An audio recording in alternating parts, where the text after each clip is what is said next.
সতরাপার কথা কে না জানে বলেন? সতরাপা কিন্তু ভাইরাল হয়ে ভিডিও করে বাড়ি গাড়ি সব করে ফেললো, তার ইন্সপায়ার হয়ে। আর আমি ভাবি যে আমিও ভিডিও করে যদি ভাইরাল হইতে পারি রে ভাই, আমি এরকম গাড়ি টাড়ি কিনবো।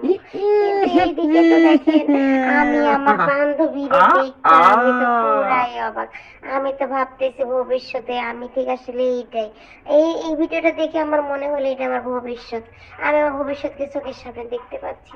আর আমার সাথে এরকম হয়, হয়। আমারও তো এই অবস্থা, আপনাদের কি এমনি এরম হয়? আরে বান্ধবী মন খারাপ করিস না। এই যে সে বান্ধবীর বয়ফ্রেন্ড দেখেন কত সুন্দর করে লোহা দিয়ে আমার বান্ধবীর জন্য বানাইয়ে দিল। ওরে মা, বান্ধবী এবার পইড়া ফেলাও, নো টেনশন, আর কোনো সমস্যা নেই। কিন্তু না, বান্ধবী কি হয়ে গেল রে? আরে বান্ধবী মন খারাপ করিস না।